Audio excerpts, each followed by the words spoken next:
Bien le bonjour à tous, bonjour à toutes. Heureux d'être là parmi vous. C'est une joie de vous voir en vrai.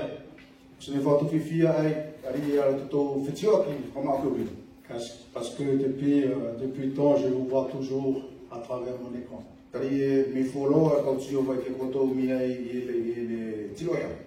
Et on peut vraiment être reconnaissant ce matin vers notre Seigneur pour ce privilège de pouvoir nous trouver enfin physiquement.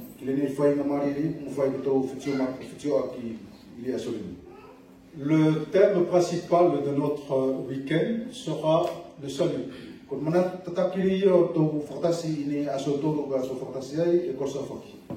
Et le sujet de ce matin sera le péché. Nous allons parler sur l'homme pécheur, un sujet qui nous concerne tous parce que nous sommes tous pécheurs.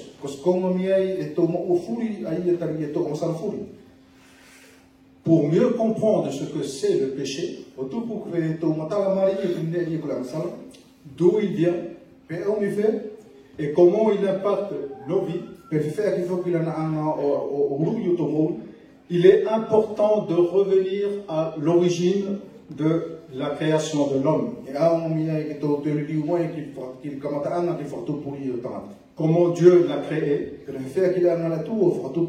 quelle est sa nature, et comment il fonctionnait avant de devenir pécheur.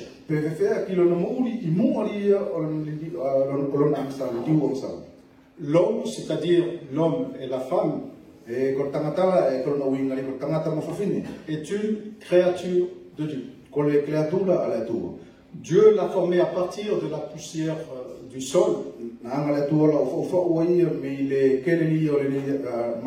qui expliquerait sa nature physique. Ses os, ses organes, ses muscles et tout son fonctionnement.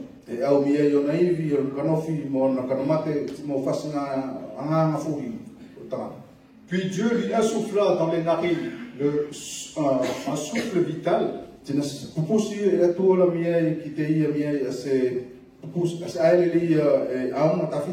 ce qui expliquerait sa nature spirituelle.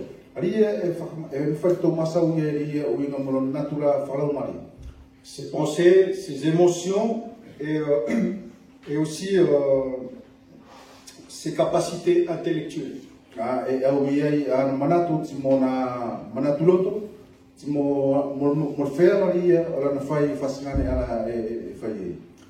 Dans Genèse 1, verset 26,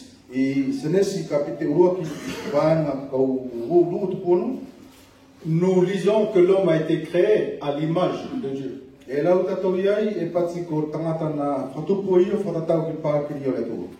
Non pas dans le sens physique, mais plutôt dans le sens spirituel parce que Dieu, il est esprit. L'homme vivait dans le jardin d'Éden créé par Dieu. Dieu lui avait donné certaines missions. Dieu lui avait donné certaines règles à respecter. L'homme et Dieu vivaient une relation très spéciale, une relation particulière.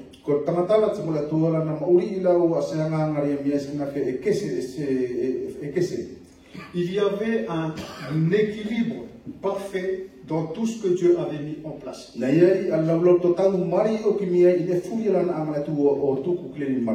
Et parmi toutes les créatures créées par Dieu, l'homme était le seul qui pouvait faire de vrais choix. Car Dieu lui a donné la capacité de réfléchir. Dieu lui a donné la capacité d'examiner les faits. Et Dieu lui a donné la capacité de décider. La question qui se pose, est-ce que l'homme peut faire de bons choix avec certitude?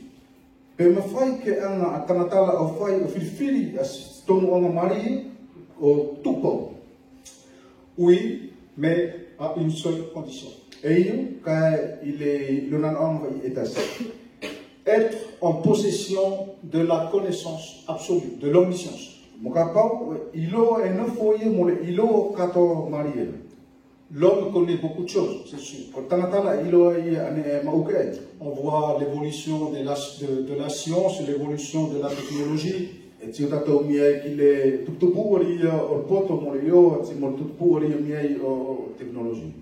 On voit la connaissance qui grandit. Mais l'homme ne connaît pas tout. Et comme il ne connaît pas tout, il ne peut pas faire de bons choix avec certitude.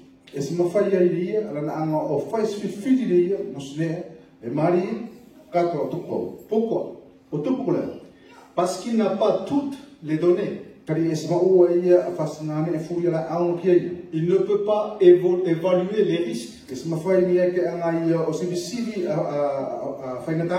Il ne peut pas connaître toutes les conséquences.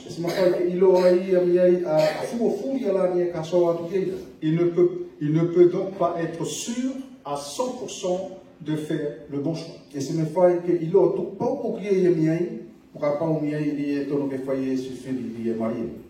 Comme l'homme n'a pas la connaissance absolue,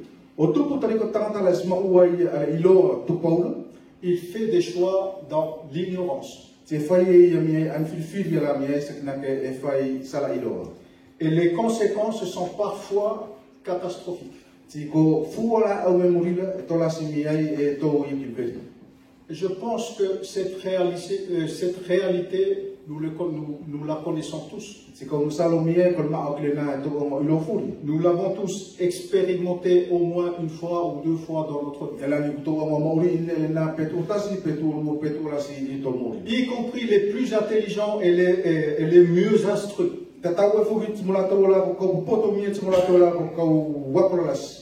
En revanche, le fait de ne pas tout savoir, le fait de ne pas en possession de l'omniscience, n'est pas un péché en soi. On ne peut pas non plus considérer que c'est un défaut de fabrication.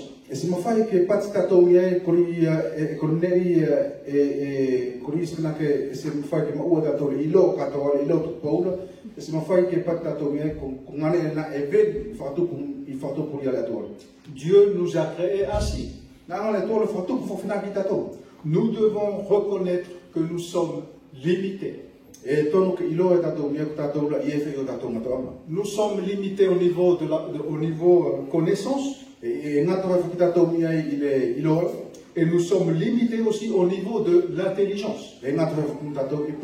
Parce que notre cerveau ne peut pas contenir l'omniscience.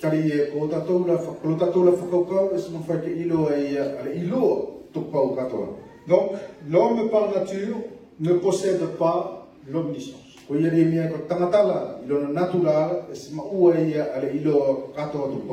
Donc, la deuxième question qui se pose, comment pourrions-nous faire de bons choix si nous ne connaissons pas tout? Est-ce possible?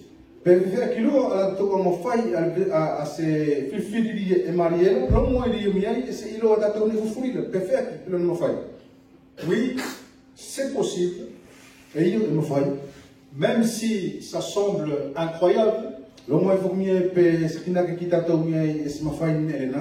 on peut faire de bons choix. On peut même être sûr que ces choix sont justes. Et on peut faire ça, et on peut faire tout ça sans avoir l'omniscience.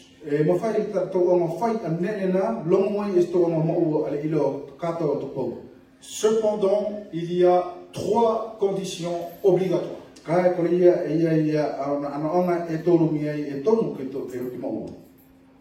Première condition, l'omniscience doit exister.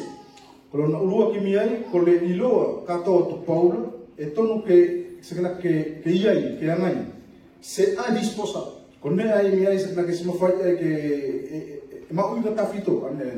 Parce que si elle n'existe pas, tous nos choix ne seront que des tentatives, des essais.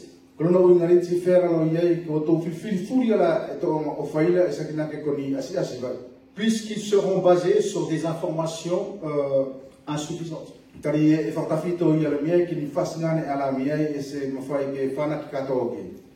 Deuxième condition. Il faut avoir une connexion bonne et permanente avec l'omniscience.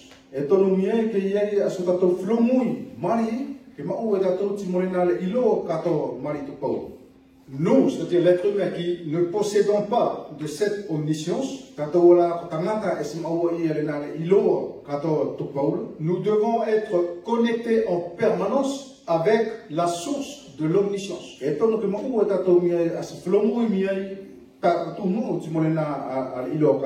Parce que les choix, on en fait régulièrement. Que ce soit des choix importants ou que ce soit des choix moins importants ou banals.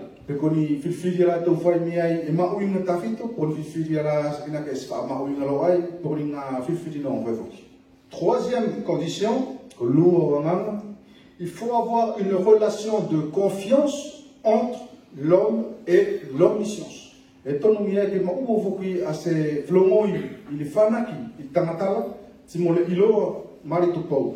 C'est-à-dire qu'il faut que la source de l'omniscience soit digne de confiance. Il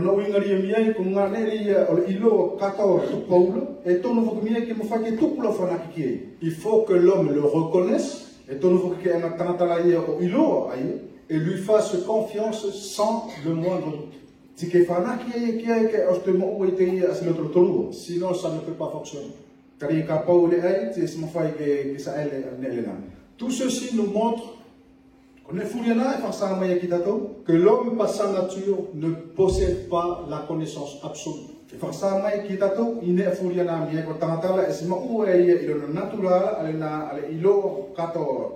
Ce qui veut dire qu'il ne peut pas fonctionner correctement en autonomie. L'homme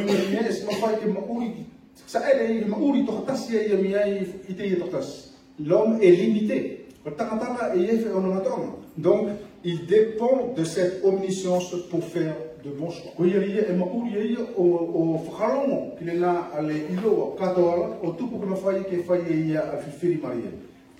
Puis la troisième question qui suit,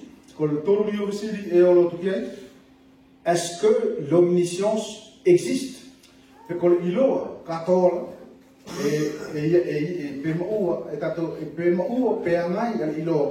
Et si ça existe, où est-ce qu'on pourrait la trouver? Oui, l'omniscience existe en Dieu.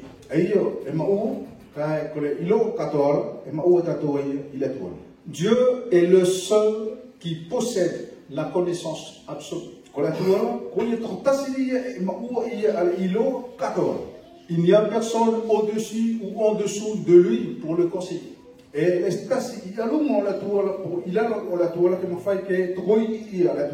Donc, l'homme ou nous avons besoin de Dieu. C'est comme ça que l'homme a été conçu. Pour bien fonctionner, tout homme a besoin d'être en relation avec Dieu.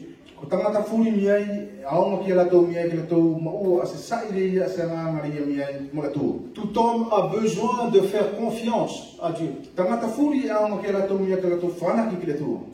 Et de vivre dans la dépendance de Dieu.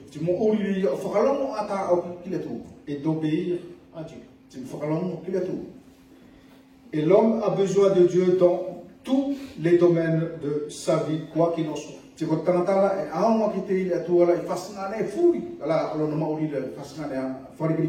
L'homme n'est pas fait pour vivre en autonomie. Maintenant que nous avons cet arrière-plan sur la nature et sur le fonctionnement de l'homme,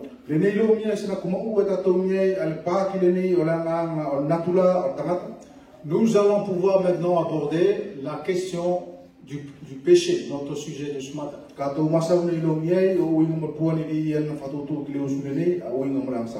Et nous allons voir ce que c'est le péché.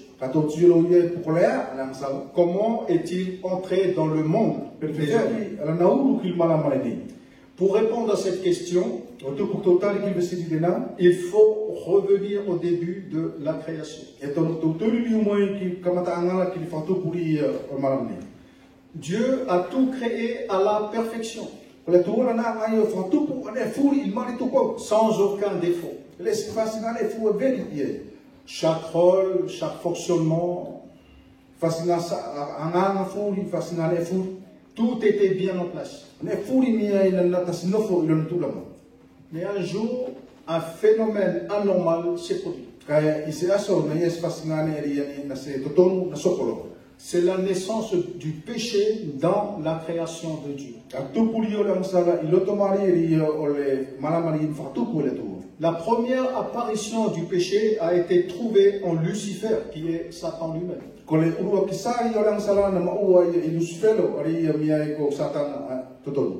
Lucifer était un ange créé par Dieu. Dans Ézéchiel 28 nous dit que Lucifer était un modèle de la perfection, avec une grande sagesse, avec une beauté incomparable. Il était couvert de toutes sortes de pierres précieuses et de bijoux d'or.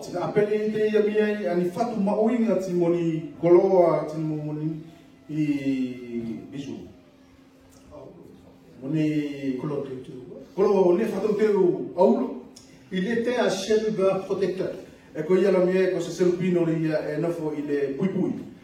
Lucifer avait une place importante dans la création des anges.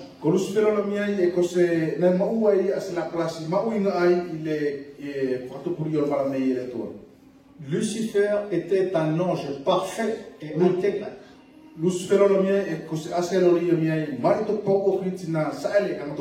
Jusqu'au jour où on a trouvé l'iniquité ou l'injustice, selon les traductions, dans son cœur.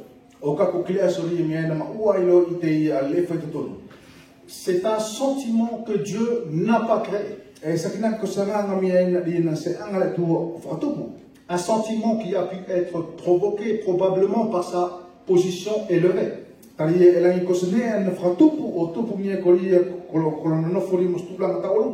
En tout cas, on trouve un parallèle entre Ézéchiel 28, 17 et Ésaïe 14, 14 à 14.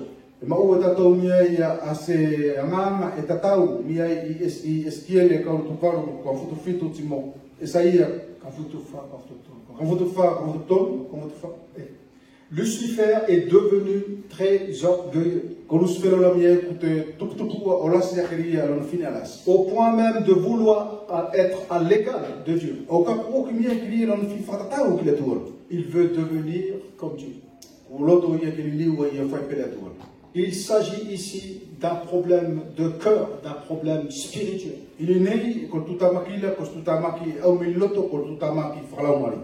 Voyons maintenant comment ce problème de cœur va atteindre l'être humain.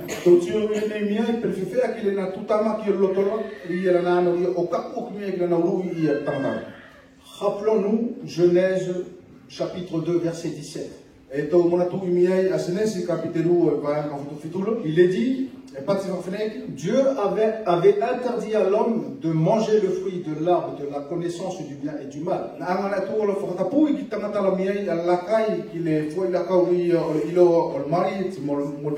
Car le jour où il en mangera, il mourra. Maintenant, je vais vous inviter à lire un texte dans Genèse 3. Et on va lire le chapitre du verset 1 jusqu'au verset 5 pour un premier temps.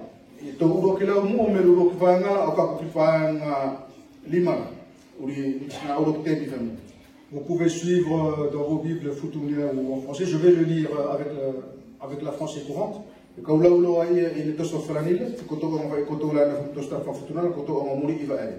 Le serpent était le plus rusé de tous les animaux sauvages que le Seigneur avait fait. Il demanda à la femme, « Est-ce vrai que Dieu vous a dit, vous ne devez manger aucun fruit du jardin ?» La femme répondit au serpent, « Nous pouvons manger les fruits du jardin, mais quant au fruit de l'arbre qui est au centre du jardin, Dieu nous a dit, vous ne devez pas en manger, pas même y toucher de peur d'en mourir. » Le serpent répliqua, « Pas du tout. Vous ne mourrez pas. Mais Dieu le sait bien, dès que vous en aurez mangé, vous verrez les choses telles qu'elles sont. Vous serez comme lui, capable de savoir ce qui est bon ou mauvais. » Au verset 2 à 3 de ce que je viens de lire, lorsque Ève répond à Satan, on retrouve exactement la vérité qu'on a lue dans Genèse 2:17.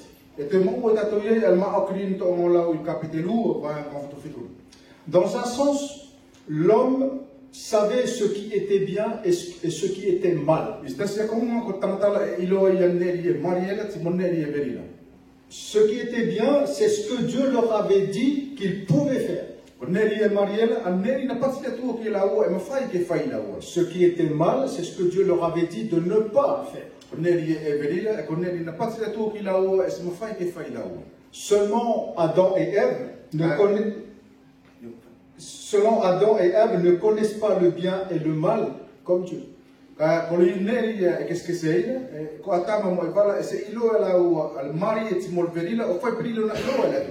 C'est-à-dire qu'ils n'ont pas la compréhension totale de ce qui est bien et de ce qui est mal.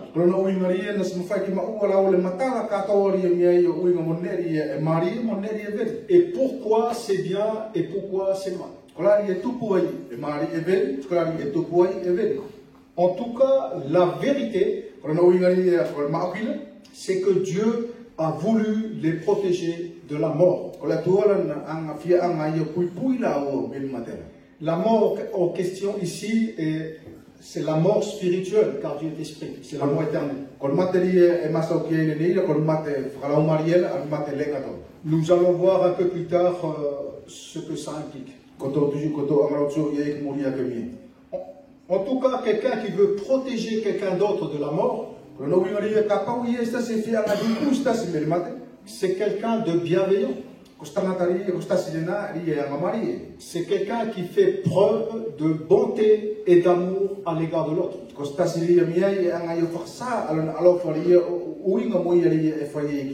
Voici l'exacte vérité. Dieu a voulu le bien de l'homme et le protéger de la mort.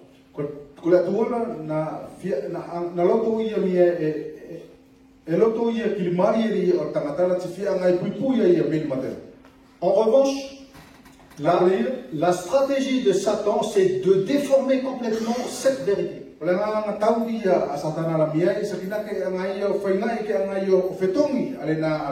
Comment s'y prend-il?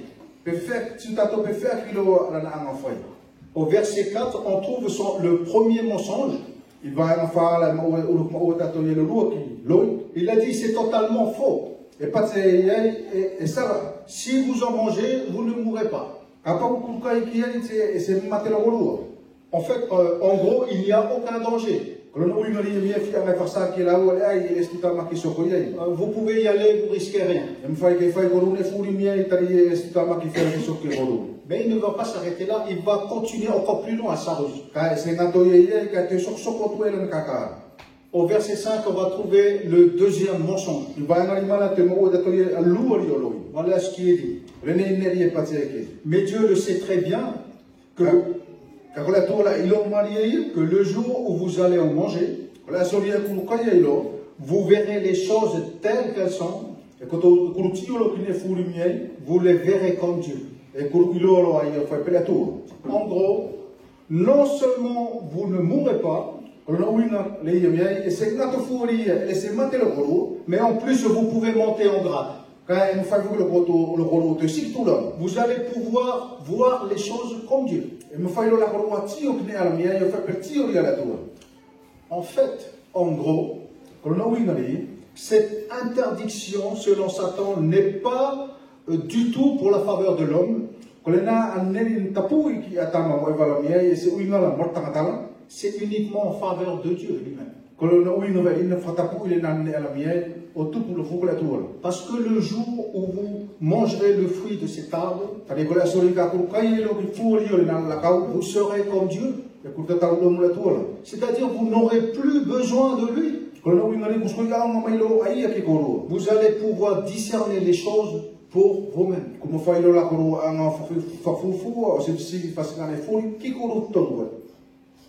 Satan est en train de faire croire à Adam et Ève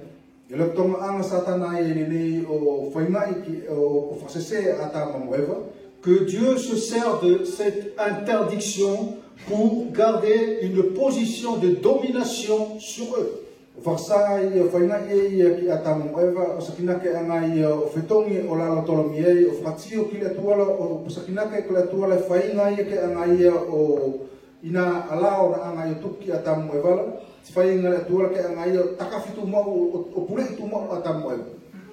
Ève et Adam sont face à deux options totalement opposées. Soit continuer de croire en la bonté de Dieu,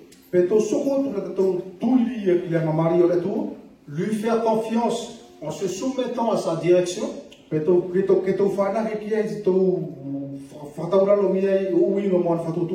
ou soit croire Satan, désobéir à la parole de Dieu et manger du fruit interdit.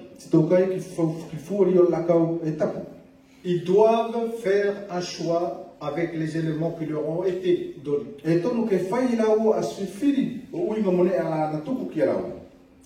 L'homme a déjà fait son choix dans son cœur. Il décide déjà ce qui est bon pour lui et ce qui ne l'est pas.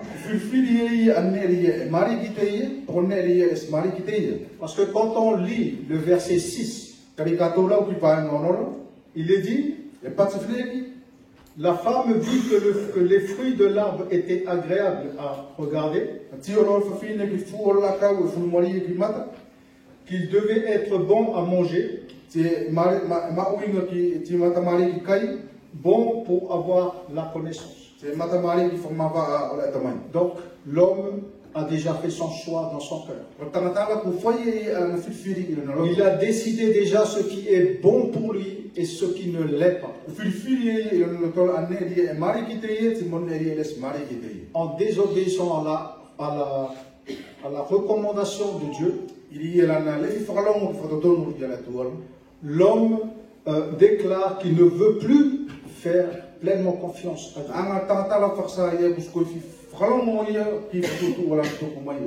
En refusant de se laisser diriger par Dieu, l'homme déclare son indépendance.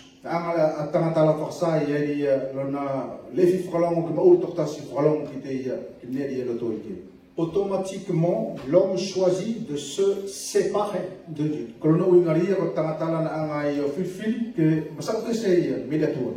Il coupe sa relation avec Dieu. Pourtant, Dieu l'avait prévenu pour cela. Car le jour où tu en mangeras de ce fruit, tu mourras. Et la mort en question ici, comme j'avais dit tout à l'heure, c'était la mort éternelle. C'est-à-dire la rupture totale et définitive avec Dieu.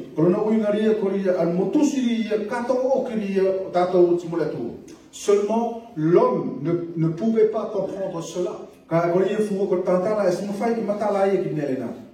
il ne connaissait pas le mal comme Dieu. Et c'est là, chers frères et sœurs, le cœur du péché.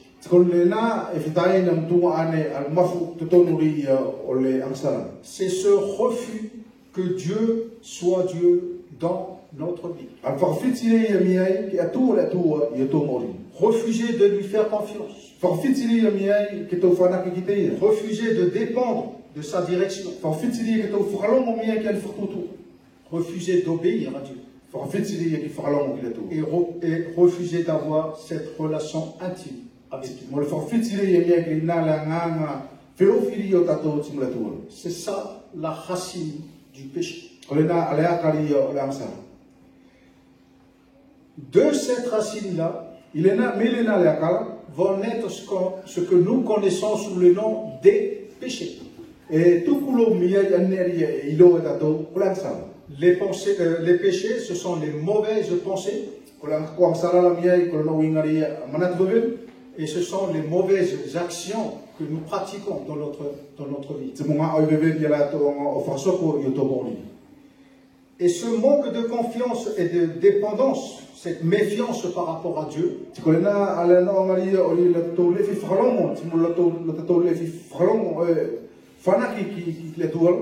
seront transmis à leurs descendants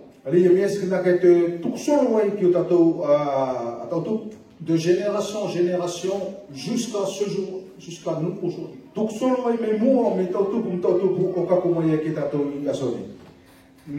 La suite du texte va nous amener à notre deuxième point.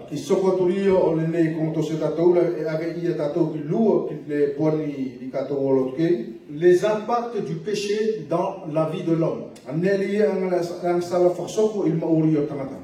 Comme on a vu au début, l'homme a deux natures. Et le premier domaine qui va être impacté par le péché, c'est le domaine spirituel. Et le deuxième qui va être impacté aussi, c'est dans le domaine physique. Donc dans le domaine spirituel, ce qui va être impacté en premier, c'est la relation avec Dieu qu'on a vu il y a un instant.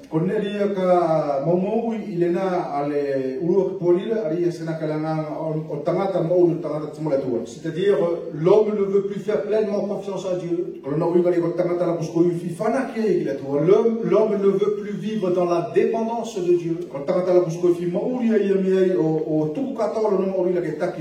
L'homme ne veut plus vivre la vraie obéissance en Dieu. Sauf quand il a peur ou sauf s'il voit des propres intérêts pour lui. L'homme se sépare de Dieu par son choix. Il a mis fin à cette relation intime qu'il avait avec Dieu, son Créateur.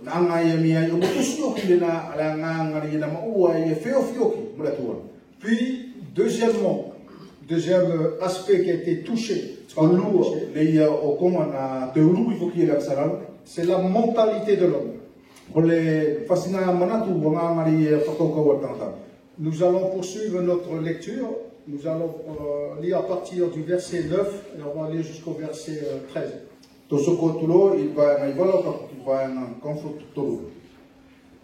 Le Seigneur Dieu appela l'homme et lui demanda: où es-tu? L'homme répondit: je t'ai entendu dans le jardin, j'ai eu peur car je suis nu et je me suis caché.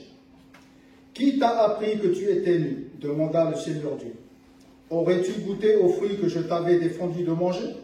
L'homme répliqua: c'est la femme que tu m'as donnée pour compagne, c'est elle qui m'a donné ce fruit et j'en ai mangé. Le Seigneur Dieu dit alors à la femme: pourquoi as-tu fait cela? Elle répondit: le serpent m'a trompé et j'ai mangé du fruit.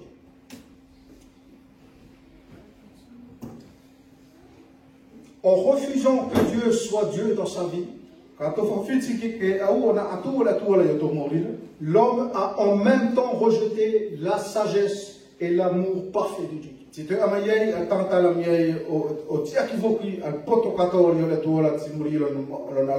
donc il ne fonctionne plus correctement. Voici comment il se justifie devant Dieu.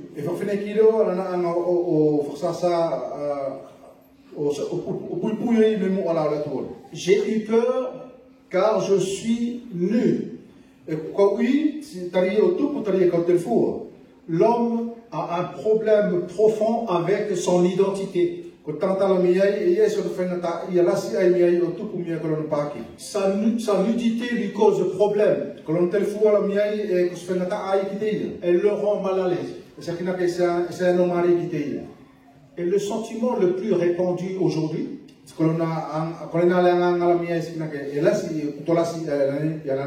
c'est ce problème de valeur.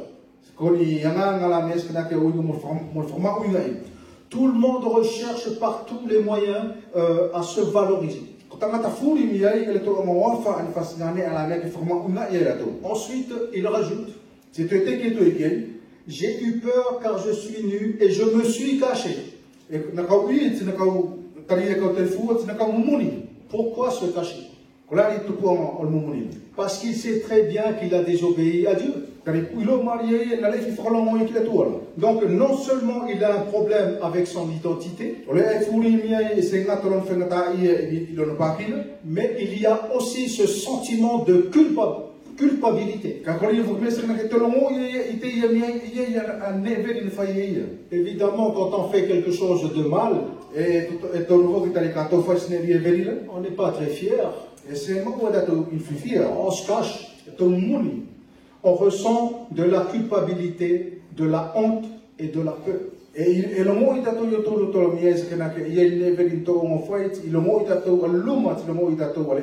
ces trois sentiments, je pense qu'on les a tous aussi expérimentés.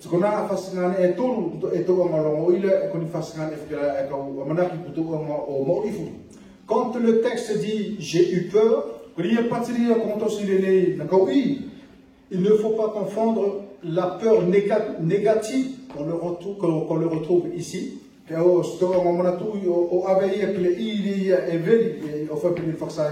avec la peur défensive que Dieu nous a donnée pour nous protéger.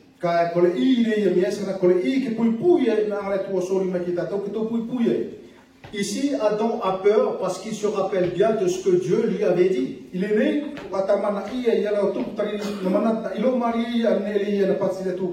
Le jour où tu en mangeras, tu mourras. Maintenant que l'homme a accès à la connaissance du bien et du mal,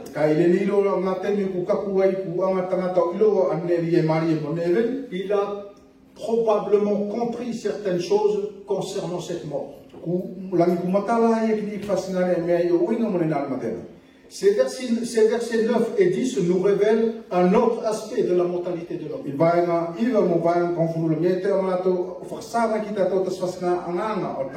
Celle de déformer la vérité. Lorsque Dieu appelle Adam pour lui demander où il est,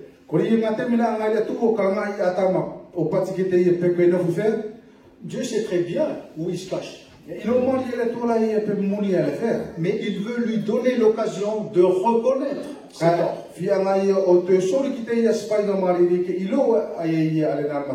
Et au lieu de dire simplement la vérité, Adam va la déformer à son avantage.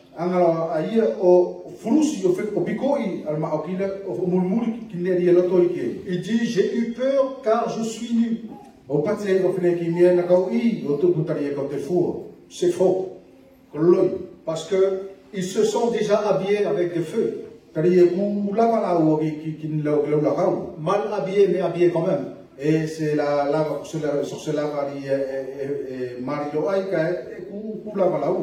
et la vraie raison de leur peur, c'est la punition par rapport à leur désobéissance. Ensuite, au verset 11 à 13, on voit un autre impact dans la mentalité de l'homme. L'égoïsme. L'homme a du mal à reconnaître ses torts. Il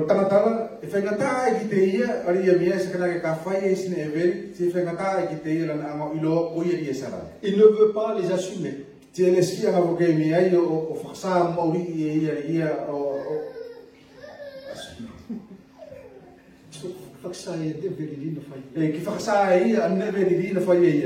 Et ça l'amène souvent à accuser les autres. Lorsque Dieu demande à Adam, aurais-tu goûté aux fruits que je t'avais défendu de manger? Voilà la réponse d'Adam. C'est la femme que tu m'as donnée pour compagne. C'est elle qui m'a donné ce fruit et j'en ai mangé. Pourtant, Ève n'a pas menacé Adam avec un fusil pour l'obliger à manger ce fruit.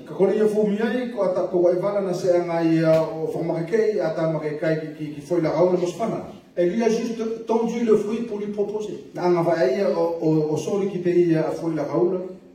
Adam aurait très bien pu refuser ou jeter le fruit. Mais ce n'est pas ce qu'il a fait. Adam a pris le fruit, puis il l'a mangé. C'est son choix. Au lieu de reconnaître son péché, il accuse tout le monde sauf lui. Non seulement il accuse sa femme, Ève, mais il accuse aussi Dieu.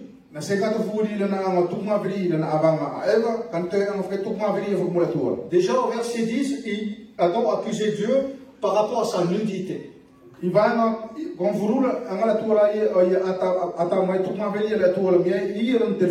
En gros, c'est comme s'il disait, c'est de ta faute si je suis nu. C'est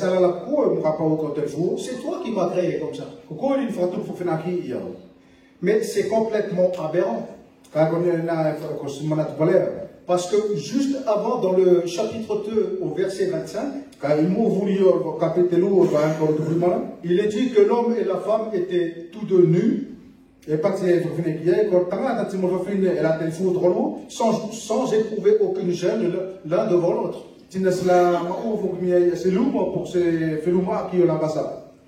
Et au verset 12, Adam accuse Dieu de lui avoir donné Ève.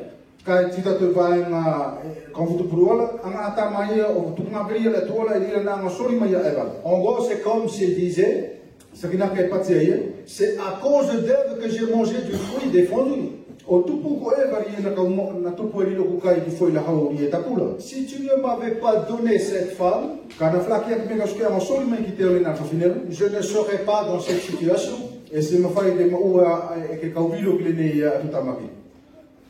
Ensuite, le Seigneur s'est tourné envers Ève. Il lui dit, pourquoi tu fais ça? Elle répondit, le serpent m'a trompé et j'ai mangé du fruit.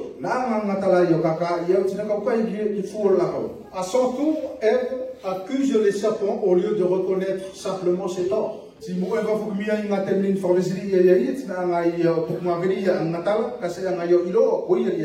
Elle aussi était libre de croire ou non.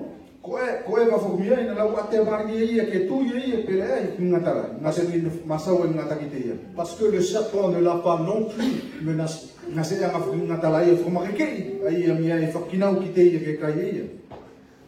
Lorsque nous sommes déconnectés de Dieu, notre mentalité se dégrade. Nous nous sentons dévalorisés. Nous vivons dans la culpabilité. Nous vivons dans la peur. Nous déformons la vérité pour nous justifier. Nous devenons égoïstes. C'est un phénomène tout à fait logique. Pourquoi? Parce que l'homme a rejeté Dieu. Or, l'amour parfait ne se trouve qu'en Dieu.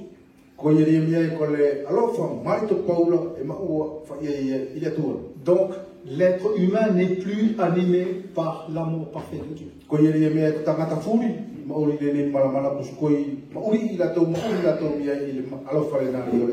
Tous ces sentiments, ses pensées et ses désirs sont centrés sur lui-même.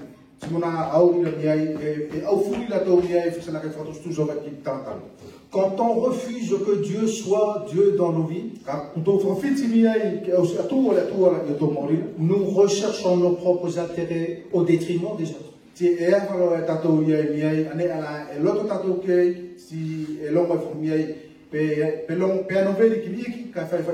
Tout le monde essaiera de dominer sur tout le monde.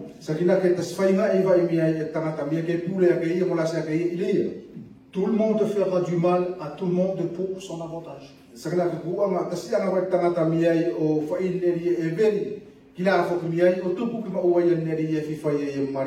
Et ça fait beaucoup de dégâts dans nos relations.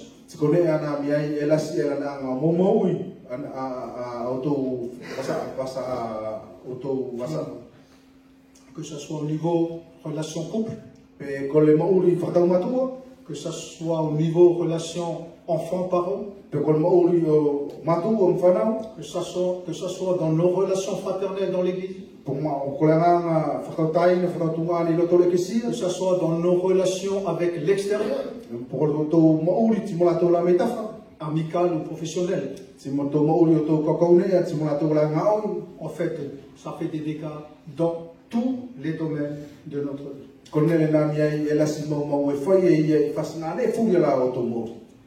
Deuxième domaine impacté par le péché, c'est le domaine physique.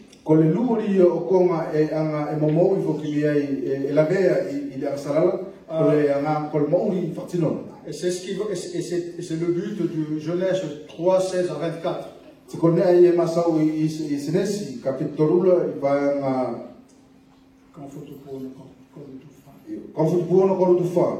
Et je ne vais pas lire, mais vous pourrez lire chez vous.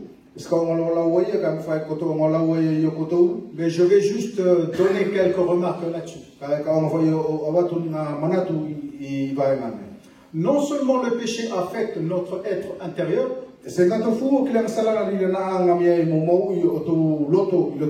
mais il va aussi faire des dégâts dans le domaine physique.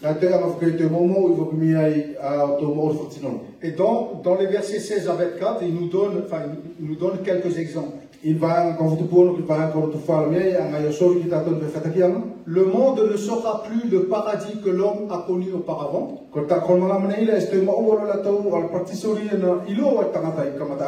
puisque le sol est maintenant maudit à cause de son péché.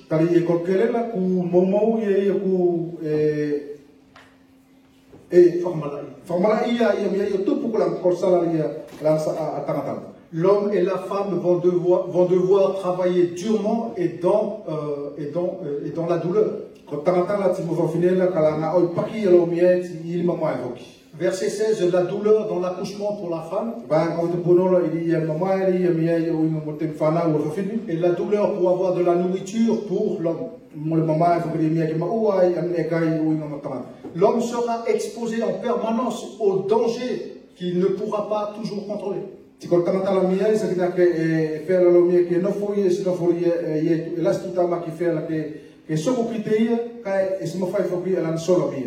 Soit venant des catastrophes naturelles, soit venant de la méchanceté des uns et des autres.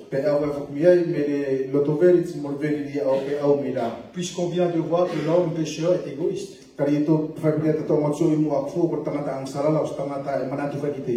le corps physique de l'homme sera aussi impacté par le péché. La durée de sa vie sera limitée. Désormais, un jour, il finira par mourir. Qu'on retrouve au verset 19. Soit par la maladie, soit par accident, ou soit par la vieillesse. Dans toutes ces situations, nous pouvons constater qu'aucune n'est vraiment sous le contrôle de l'homme. L'homme met en place des projets. Son but, c'est d'avoir une vie meilleure.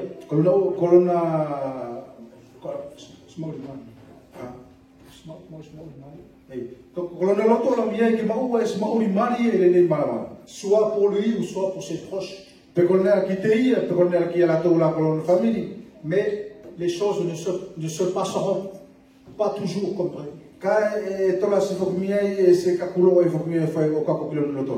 Et si Dieu permet que l'homme aille jusque-là,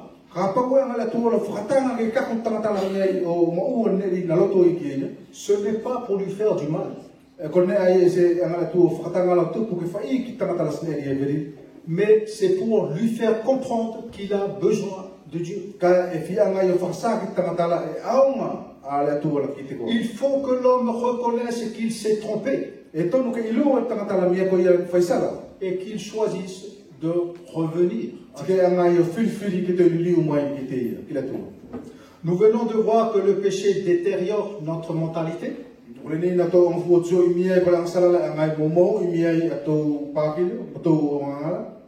Nos relations, notre corps physique et notre environnement.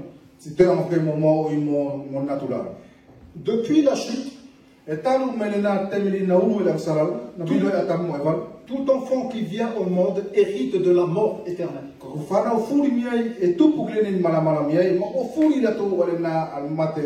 Cette séparation totale et définitive avec Dieu.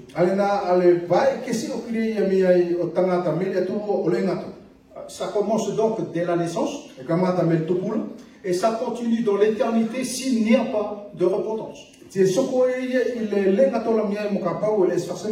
C'est-à-dire que l'homme restera séparé de Dieu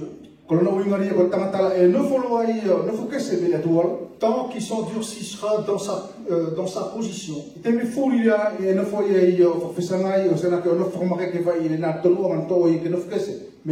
tant qu'il ne reconnaîtra pas son état pécheur,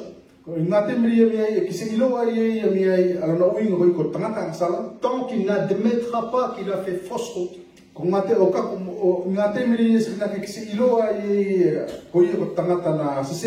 tant qu'il ne décidera pas de revenir à Dieu.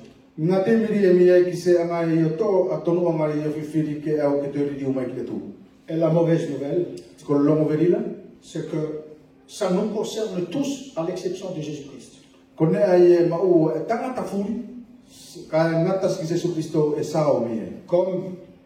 l'a cité notre frère Panapa ce matin, car tous ont péché et sont privés de la glorieuse présence de Dieu. Car le salaire du péché, c'est la mort. Romains 6, 23.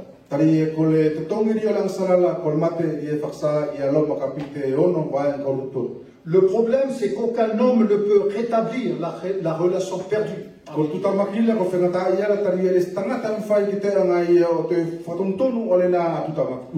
Ni par ses propres forces, ni par ses actions, ni par son argent ou ses biens matériels, ni par aucun autre moyen. L'homme est condamné à mourir. C'est tout ce qui lui reste. Et c'est triste. Mais c'est là qu'on réalise vraiment, chers amis, la gravité du péché. C'est pourquoi il faut vraiment haïr.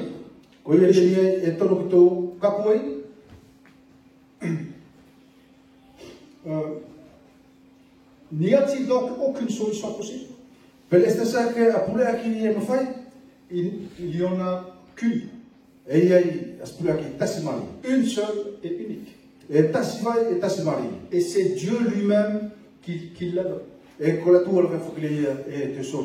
On ne se rend pas compte, mais c'est celui qui a été offensé qui donne la clé.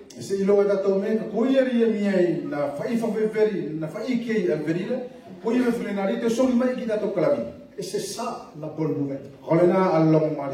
Dieu l'annonce déjà au verset 15 de notre chapitre 3 en disant: je mettrai l'hostilité entre la femme et toi, entre sa descendance et la tienne. La sienne t'écrasera la tête, tandis que tu la mordras au talon. En clair, ça veut dire que Dieu va envoyer lui-même le Sauveur, Jésus-Christ,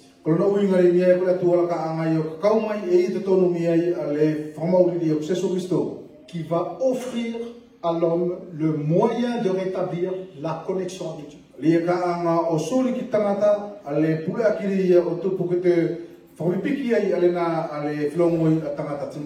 Et son œuvre est donc la solution unique.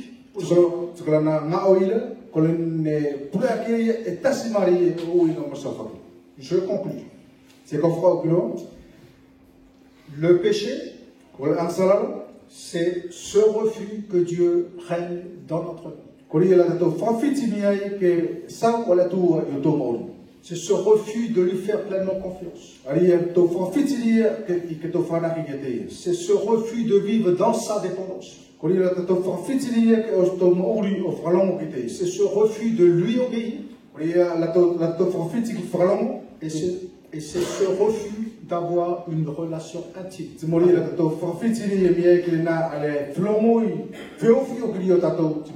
Conséquence, nous vivons dans un monde qui se dégrade et qui est dangereux. Nous faisons des mauvais choix. Nous sommes devenus égoïstes. Seuls nos propres intérêts comptent. Notre orgueil nous empêche de reconnaître nos torts. Nous blessons les autres dans nos relations. Il n'y a aucun domaine dans nos vies qui n'est épargné par le péché. Et malheureusement, tout le monde subit le même sort.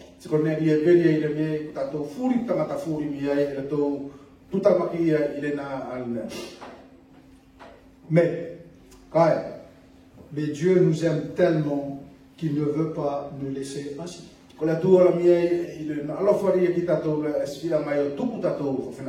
Et nous allons donc découvrir comment il a prévu pour nous sortir de cette misère.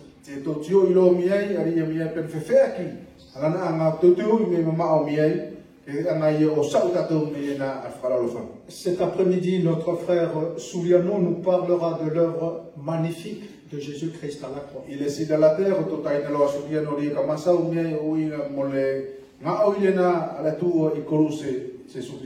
Puis demain matin, nous aurons la joie de découvrir avec notre frère Keleto comment nous pouvons accepter ce cadeau magnifique de notre Seigneur par la foi.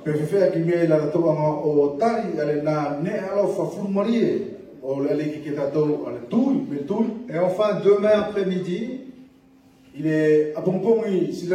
notre frère Likalio nous encouragera avec cette nouvelle vie en Christ, cette relation rétablie.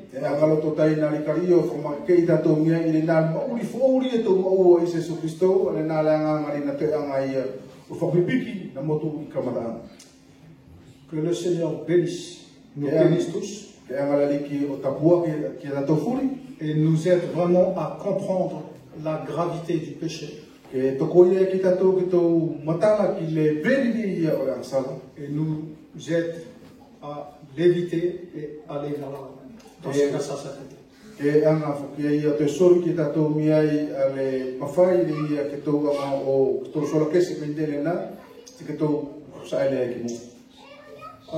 Si vous avez des questions par rapport au sujet, je serai là pendant les 3 jours. Vous pourrez venir me voir s'il y a des choses, peut-être vous n'êtes pas d'accord avec, ou des choses qui ne sont pas claires. Je suis disponible jusqu'à dimanche.